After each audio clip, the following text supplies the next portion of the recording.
Well, hello and welcome to Roadmap to Success.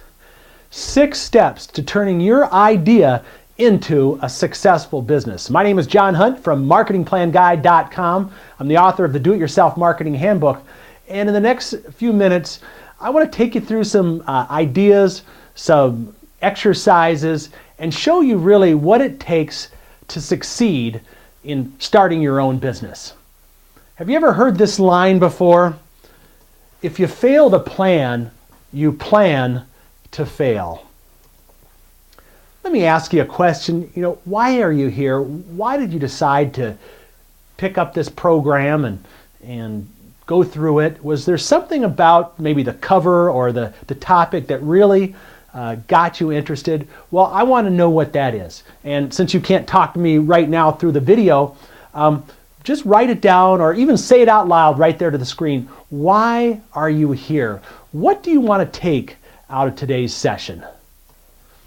Well, let me tell you a little bit about myself first, and then we will get into the different pieces of the program today. But I've been an entrepreneur. I started my first business when I was 17 years old. In fact, I can get in more into the details of that later, but I, right now, am a father of 4 beautiful children and a lovely wife. And Bright Marketing is the name of my corporate entity, but actually I work with several different businesses. The primary thing I do is marketingplanguide.com, which is producing this program, and that is a educational company that teaches business owners and would-be business owners how to set up and market their own business.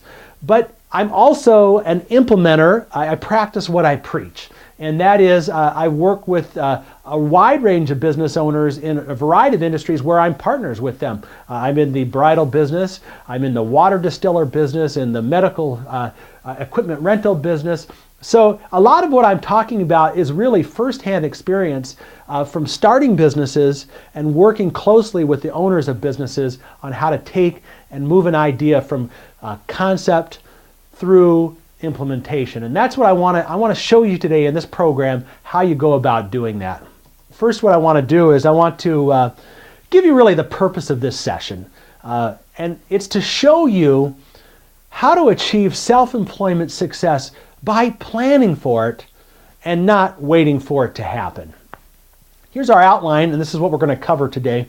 First of all, the why. Why start your own business? Why do you want to do that? It may even go back to the question that you answered earlier, why you are here. The second thing is how to plan for success. What are the steps that you need to take in order to be successful? And then really the last thing I want to leave you with is when I'm done talking, what are your next steps and how do you determine what your next step will be? Because you're not going to be in business for yourself at the end of this presentation here, but you will be poised to go and do something. So that's what we want to cover in today's program. Okay, our first section is why start your own business? Well, there's some reasons why you would want to have your own business. I have 5 of them here. And the first one is this. It aligns with your personal mission or vision for life. Now, I'm assuming that you have a personal mission or vision statement. And if you don't, I'd suggest checking out Stephen Covey's book, The 7 Habits of Highly Effective People. Talks about creating a vision and a mission statement for yourself. Because we have to treat our life as a whole.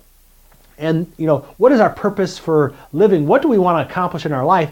And how can we fit a business into what our personal mission or vision is? And that's one of the reasons why you want to have your own business, is because it will allow you to fit your business within the vision that you have for your life.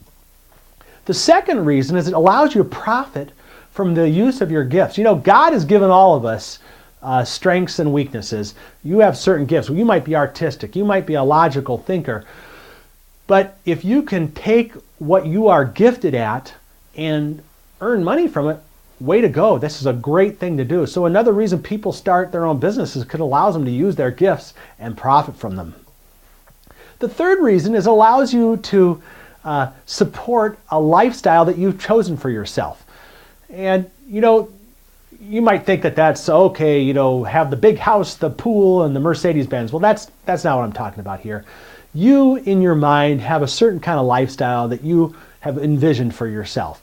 So Starting a business and having something be able to help you support that vision for what kind of lifestyle you want is a great reason. And so again, it starts with you have to have that vision for what kind of lifestyle you want to live. But quite often when you're working for somebody else, there is kind of a limitation to what you can do. So if you have a certain lifestyle that requires maybe more than you can achieve through a regular job, another reason to start a business on your own. Another reason people start businesses for themselves because it gives you the opportunity to help somebody solve a problem. Now that might be something practical, like the people are very busy and don't have time to clean their house, so therefore you create a house cleaning service.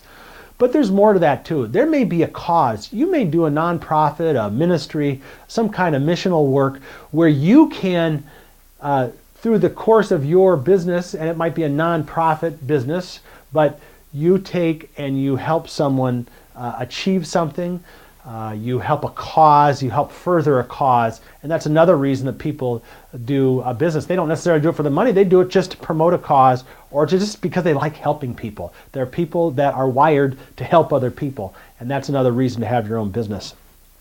The fifth reason is it could be a blast and it can give you freedom and leverage.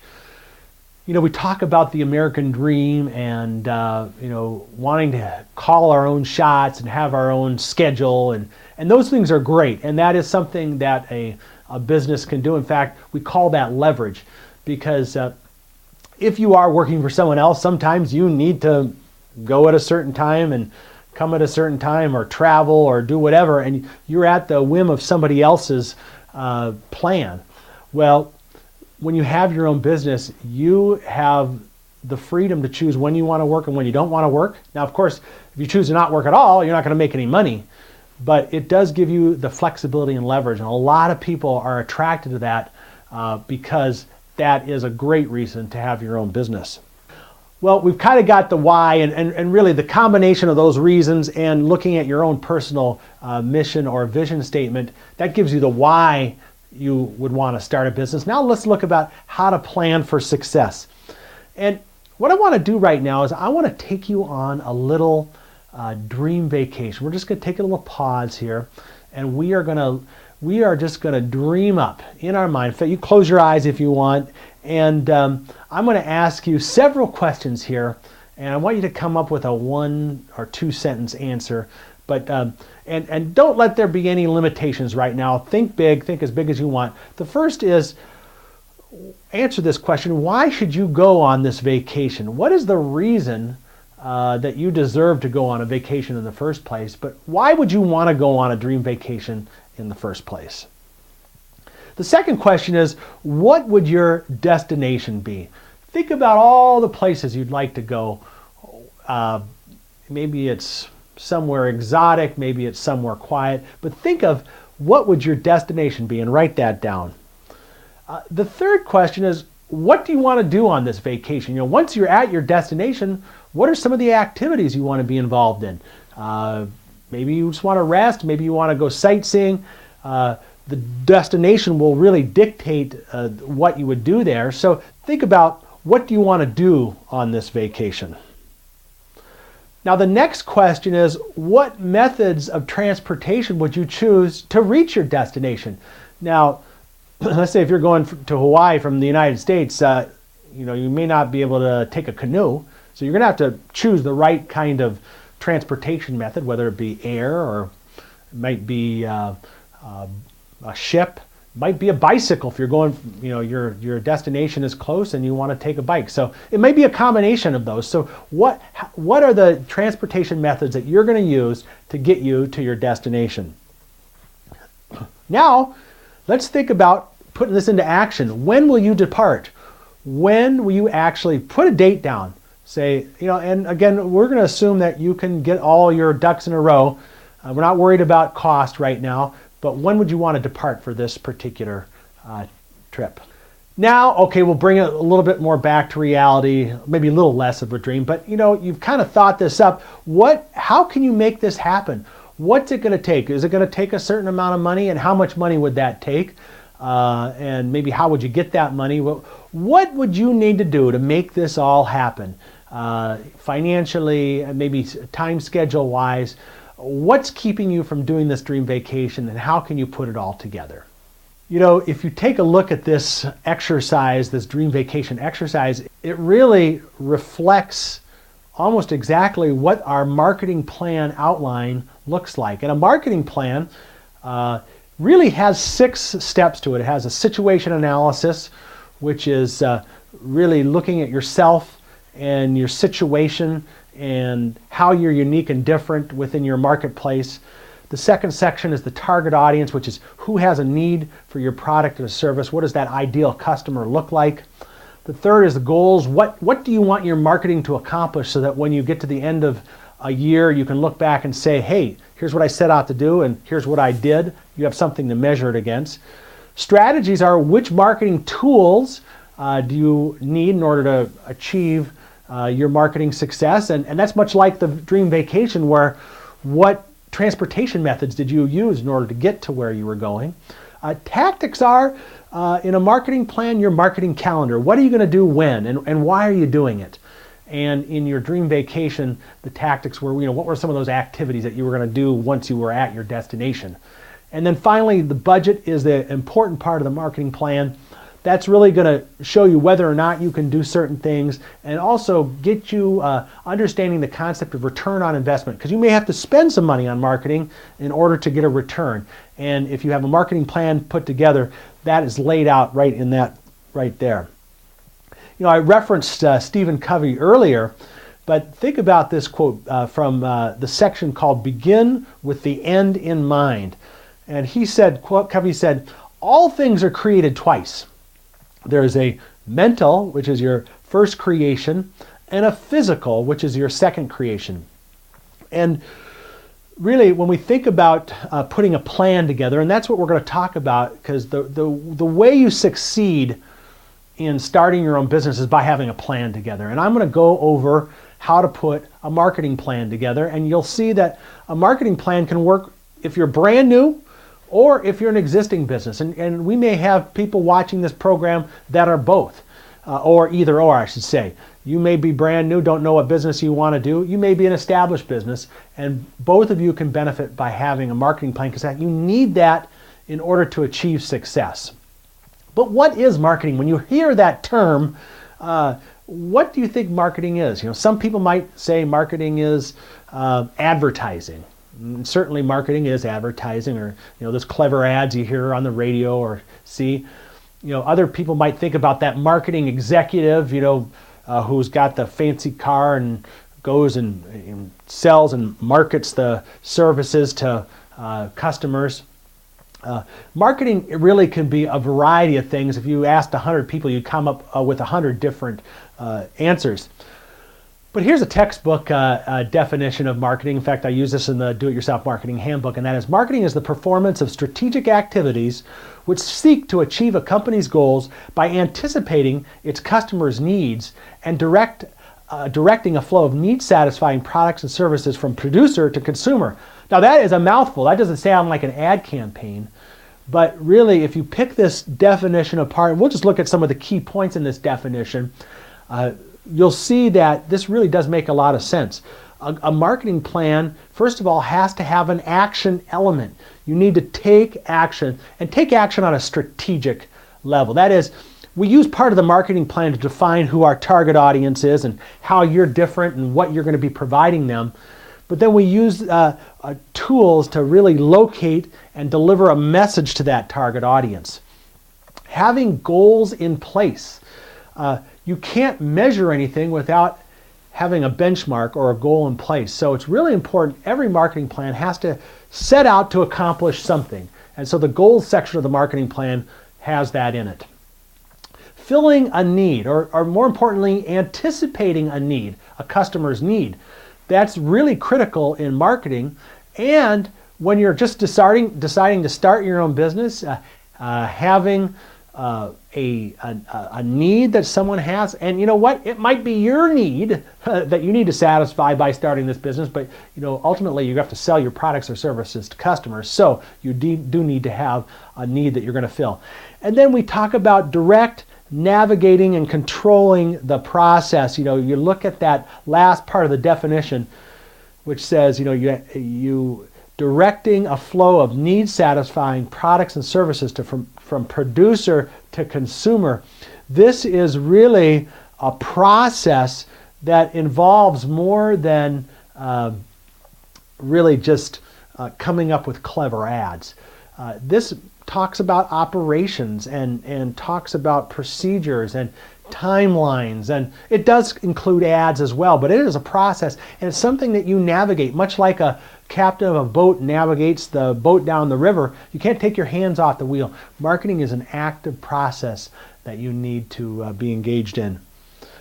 You know, good old Ben Franklin back in 1771, really, I think he was the one who was credited. He invented, I don't know how many hundreds of things, but we'll say that he also invented the marketing plan, because he said this: "I've always thought that one man of tolerable abilities may work great changes and accomplish great affairs among mankind if he first forms a good plan."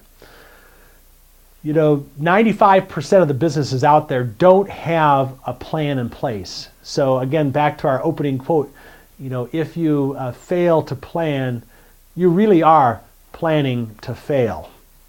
Again, I'll put this marketing plan outline up here in the situation analysis, which is the first section of the marketing plan. We really look at self-examination and industry examination and ask that question: is this a new business or is it an existing business? Because we will approach things a little differently each way. You know, if you are new, thinking about being self-employed, what you want to do is think about this process for choosing a business. And it's a very simplified process, but first of all, you want to brainstorm ideas, and we'll talk about that in a moment. We want to research these ideas to make sure these ideas are good or not, and to see if other people are doing them, and then really assess the potential. This is where we weed out the ideas, because perhaps you may come up with 5 or 6 good ideas, but then ultimately you whittle it down to the one that you want to do. So in the beginning of this process, in this brainstorming process, we don't want to limit our imagination. You know, there's a survey of business owners. 33% did deliberate research prior to starting. Now, it may not surprise you that 56% saw a need based on previous experience. In fact, I've worked with many business owners where they've worked for a company, they've seen that the company they work for will not respond to a need of a customer. The customer has told you, you know, we need this. The business owners, we're not going to give them that. So they've broken off and started their own business with that need in mind. So that's something, when we talk about what kind of business, you may just need to open your eyes and look around you. There are a lot of needs out there that are going unmet, and that's one of the best ways to start a business. And 11% in this particular survey had other reasons. But you know, you think about the idea of researching and the brainstorming, you know, only about a third of the people did that. So there really is no right way of choosing a business. You can do a lot of deliberate research, you can find the need, or you can just kind of go for it if that's your personality style. Well, we talk now about this idea, if you're trying to come up with a business, of balancing, you know, what you like to do versus what the market needs, because you want to be passionate about what you do, but you also want the market to have a need for what you're doing. So on your own side, you know, if you're thinking about what can you do for a business, start out by writing your life story or your history. And as you look back on life, you may see significant events that will give you clues about things that you really like to do.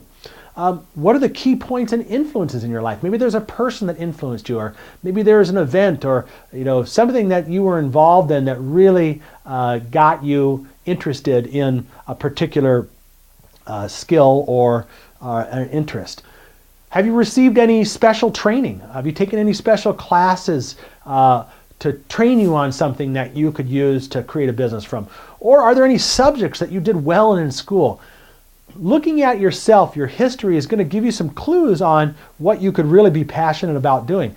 You may want to ask others what they think that you like to do. So they from their perspective, what do they think your strengths are and what they think you like to do. And you may find something that, people say, what, you are really good at, doing this kind of thing with your hands, or, I like the way that you do this. And you may find that may be a business opportunity right there. Or, just kind of like our dream vacation when we really dreamed up a marketing plan or used the same process.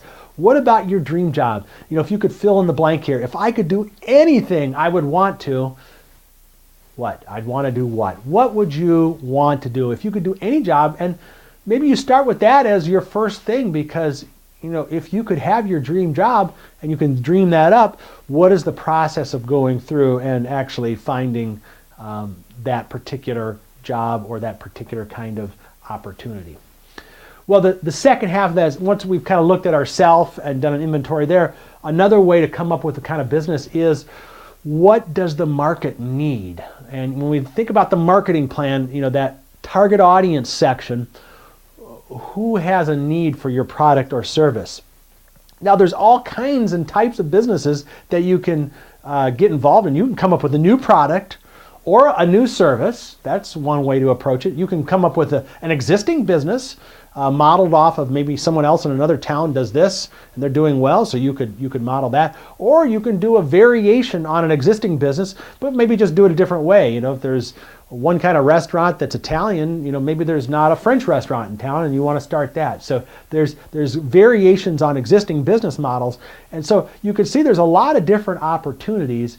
So you have to get into the mindset of what the market wants. And there's a lot of different ways to start. If you're starting with something new, you may just come out with a product, test it on some people, and if there's demand, you start producing it or you start providing that service.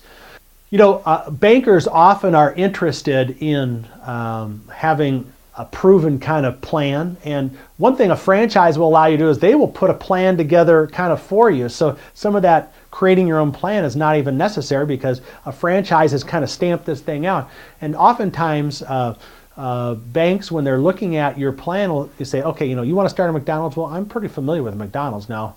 Of course, McDonald's cost a lot of money to do, but they have a proven track record as well. So typically a franchise is going to cost you a little bit more money, but it's something to do. A startup guide. You can buy online for all kinds of different industries, a startup guide that, again, is kind of like a franchise, but it's someone who has been in that business, has created a guide on what are the steps it takes to create that kind of business, how to start a landscaping business, how to start a consignment shop. So there's a great opportunity there. The fourth way to get involved is to become an independent rep in a company that uses outside sales and marketing people, or outside people to sell their products and services. And this runs the gamut from the multi-level marketing kinds of things to real solid business opportunities. I mean, right now in the financial services industry, there's a huge opportunity because people are always concerned about money. They're concerned about, how they protect what they have. So that's a great industry to get into. And really, just to get into one of those kinds of businesses, all you need to do is know other people. There's not a lot of startup costs involved. So that is a great opportunity to take and start a business with basically a telephone and your Rolodex, because you know people. Or your electronic organizer these days. I don't know if people use Rolodexes anymore. So now, some other questions that you can ask yourself when you're trying to determine whether or not your startup business is a good idea is, what do you want personally that you can't find? Sometimes businesses are started by people that are frustrated because they can't find what they want. What would make your life easier or more convenient, or your friend's life more easier or convenient? What do others need help with? We've really developed a service economy here in the United States, and there's services for just about everything. But what do people need help with? Because they're too busy and they need someone to help them do something. And there's a bunch of opportunities there. In fact, the business of just helping people sort through different things, whether it be their finances or whether it be building homes or whatever, there are consulting businesses out there that are booming, just helping people navigate certain particular industries. Can a current product that you have or that someone else has be upgraded or repurposed? Can you take another product and make something else out of it, or use it as the base for the product? In one of the businesses I'm involved, which is the face-down rental of equipment to eye surgery patients, we use a massage chair that's been retrofitted, and we rent that massage chair out. Now, you could use it for a massage, but it's set up so that the patient can have their face going down. So it's, again, taking a product that was already there, repurposing it for a different idea. When you're done with that brainstorming phase, I say come up with 3 to 5 different business ideas to research or to take to the next level of investigation. You've kind of come up with some ideas, and now it's time to start winnowing those down. And this kind of gets us back into the marketing plan. And so you may already have a business in place, and if you haven't done this for your business that's in place, here's a good time to jump back on board and look at this. We do a thing called a SWOT analysis: strengths, weaknesses, opportunities, and threats. And it's simply this: you take a look at your top 5 competitors or people that might be in competition with you doing a particular product or service, and how are they strong? How are they weak? How are you different? Because we also want you to do this SWOT analysis on yourself as well. All this to say, we come down and determine what is it that makes us unique in our marketplace. And that's where we come up with our unique selling proposition. This is really going to be the foundation of our marketing plan. And you need to have this, regardless of what kind of business you're in. You need to have a unique selling proposition, something that makes you stand out from everyone else that's doing it in your industry, and that will help you in your marketing efforts immensely. You don't want to be a Me Too kind of person, especially if you start doing the Me Too stuff.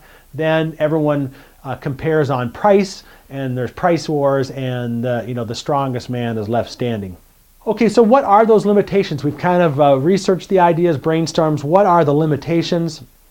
What is it that's going to keep you from starting a particular business? Well, there's cost of entry. There may be a lot of competition already in the market. You may find out that a lot of people doing that costs a lot of money to get in. Maybe you don't have the resources to get in, so then it becomes a challenge. Market potential. Maybe there's only a certain number of Beagle dog walking services, Beagles in your market, so a Beagle dog walking service, there may only be room for one person. Maybe someone's already doing that. So, or is there a potential? Are there enough people out there who will buy your product and service?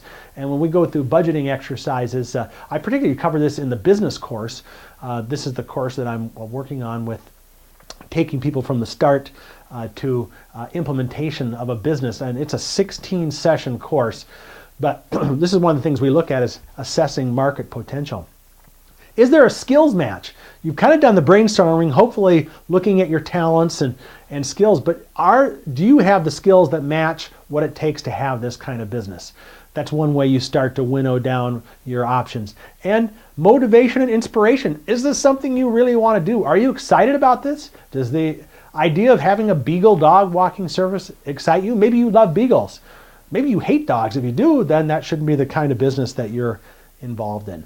Target audience. Who has a need for your product or service? You've got to be able to answer that question. We want to come up with something we call the ideal customer profile, a customer persona.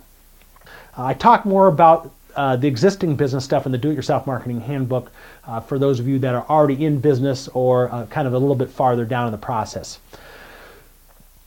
We're not going to go into real in depth here about market research, but you do have to kind of test the waters, whether you're brand new, and even if you're an existing business launching a new product, market research is very critical. What you want to do, what you want to find out in market research is testing for a need. Again, we want to find out if there's market potential. Startup costs, what's it going to take to get going? The demographics, do we really have a good idea of who our target audience is? And in our market service area, are there enough of those people?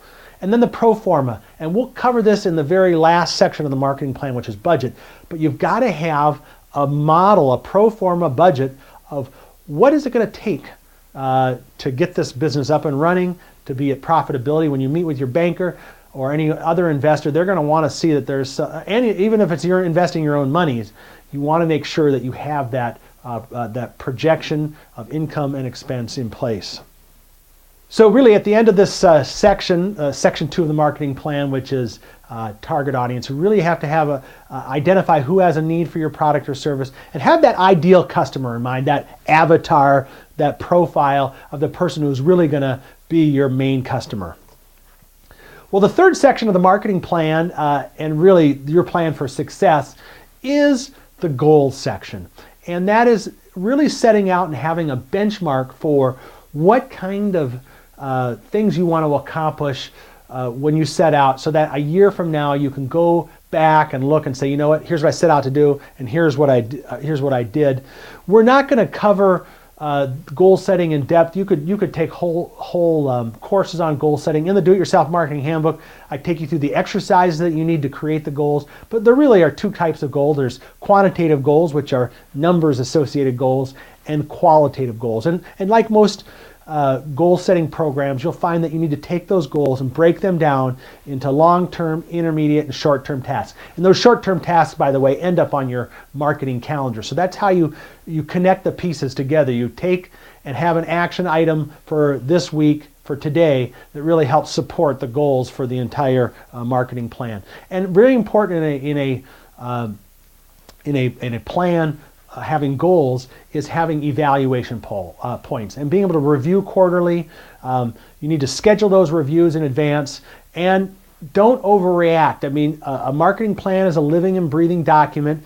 You need to manage these things, but don't overreact. Kind of set some things out in place and move yourself forward as you go on. Make sure you evaluate.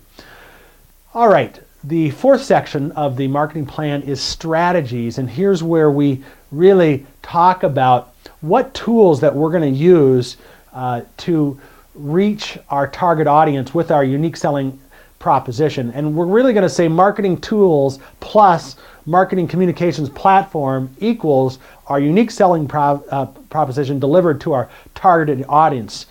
And that is the marketing strategy formula. And really those two pieces, the marketing tools and the marketing communications platform, are what we cover in the strategy section here. And the platform really is just your branding, is your consistency. You concentrate on one idea, which is your unique selling proposition. You stress benefits rather than features. You be consistent from ad to ad or strategy to strategy. You always evoke a response from the customer. Marketing is something where you're out trying to gather leads, gather people in. It's not just trying to sell something. You may be trying to gather leads that you nurture to ultimately sell to. And again, taking time to test different strategies against one another. Again, this time that we have here in this program doesn't really give us enough to go through each individual marketing strategy. There are hundreds really of strategies you can use. Again, in the Do-It-Yourself Marketing Handbook, we go through the pros and cons of all kinds of different ones, whether they be social media, whether it's traditional media, or even things like public relations. PR is a strategy, and they all need to work together, and that's why you kind of determine those strategies first. Then we move into the next part of our plan, which is the tactics. And this is where kind of the rubber meets the road. And the marketing calendar is really what we're going to talk about. And that's simply this, a calendar of activities that you need to have in place for each day and week of the year.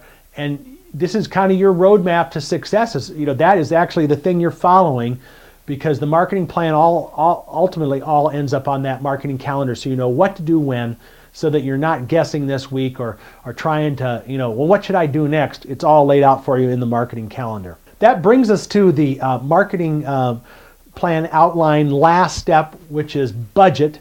And this is where we really reconcile the money part of it. And most importantly, and what we want to do is we want to look at the concept of return on investment. which is much like if you're a stockbroker.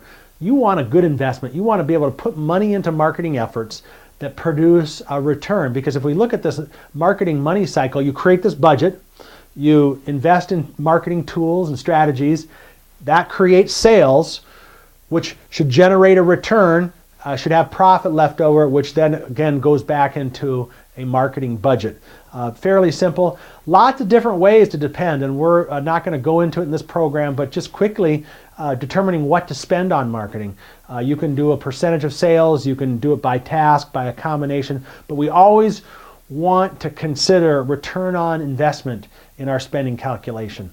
And again, that's where the pro forma comes in, creating that budget that projects out a year, 2 years, maybe even 3 years, depending on if you're getting financing for your business. But if you can see your, because you may have a startup business, you may not be able to make a return right away. It may cost you some money up front. But if you can show that through a progression, like in a typical McDonald's, they don't make money right away. They start selling stuff right away, but it takes time for them to return their investment back. So, and a banker or an investor is going to want to see that plan in place. So that's why you've got to have that in order to be successful. Some of the tools that you use in your budgeting process and your marketing plan is things like tracking, using call-in logs, ad codes, reply cards, and always tracking while testing. Because again, marketing is that process that you're navigating through. You have to be able to track what you do, even if it's simply something as simple as how are you referred to us. Okay, so what are your next steps? You've got, let's assume you put the plan together and you don't have it in front of you, you just listen through this. There's a lot of different ways you can take this, but as long as your marketing plan has those 6 elements in it, you've looked at your situation, whether you're a brand new business or whether you're an existing business, you've come up with your uniqueness. You have determined who your target audience is. You've come up with that ideal profile. You have a plan that has goals in place. You have picked your strategies, the tools that you're going to use in order to get your message, your unique selling proposition out to that target audience. You've got a calendar in place that shows you what you're going to do when, and then you have a budget that says, okay, here's how much I'm spending, here's how much I'm projecting to make, what it's going to cost me, here's the profit, here's the return on that money that's invested in order to make this work. You need to have that plan in place. Now, there's several resources that we offer at marketingplanguide.com from the simple a marketing plan template. It's available in a word processor format. You just download it in your word processor. You fill in the questions, kind of like we went through today. That's available.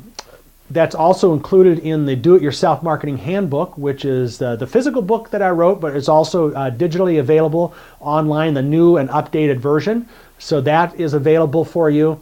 Marketing Plan Guide also has all kinds of other resources, specific things on things such as search engine optimization. How do you get high rankings in Google if you're going to use that free kind of traffic to get to your website? And almost everyone needs a website, so this is something you need to look at. Thinking about social media or how to determine a return on social media course is a great one that you can use to find out about that. We have all kinds of other resources available for you, so just check out marketingplanguide.com. Determine what your next step is. I'm going to tell you to take this action item. You've gone through a bunch of stuff here in a very whirlwind amount of time. Pick something that you want to do and then tell someone, here's my next step. Because really, if you're on a road map to success and you start at point A and you want to get to point B, you have to go through several points to get there. And that's what we want you to do. We want you to take a point and say, okay, well, at least the next thing I'm going to do is this to get you to where you want to be. Really doing nothing is not a good excuse. You do need to take a next step. You have been gifted with some talent. You have a desire. Hopefully you have a why now. But doing nothing is really worse than trying something and maybe failing at it. So I encourage you to take some next steps. Get the help you need, the resources you need. Start brainstorming. Take the next step towards that success that you ultimately want by having your own business. Well, that concludes our 6 steps to success, our roadmap to success, and those 6 things that you need. Those 6 things that you need are that marketing plan, that outline that we followed, the situation analysis, the why should I do what I'm doing, and how am I different, really setting yourself up for how I'm unique in the marketplace, because then I can take that out to a target audience, the second step. There is a need for what I have, and out there I'm going to connect with those people. And here are the goals I have in the third step. I'd like to be able to achieve this much income. I'd like to be able to do this by this particular date. I've set some goals because, like Stephen Covey said, it's created once in your mind, and then second, it's created physically. Then I'm going to pick those tools. Picking the tools is not that hard once you know who your target audience is and what your uniqueness is. And you just need to deliver that unique selling proposition to that audience. And using step 5, the calendar, to plot out exactly when you're going to do it. And like that dream vacation, decide the date that you're going to start. Move forward and say, okay, on this date I'm going to do this. Same with your marketing efforts. Plan them out, be diligent and follow them. And make sure you're doing it with financial certainty. Lay out your pro forma. Now, of course, you can't always predict the future. But having a budget in place and having it reviewed by a few people saying, I think it's a little light on your projection there, or I think you're way over projecting. Having that in place is really going to just give you the confidence you need to move forward. So take those ideas, put together that personal marketing plan, and I wish you the best success as you travel on your journey to success following this roadmap to success.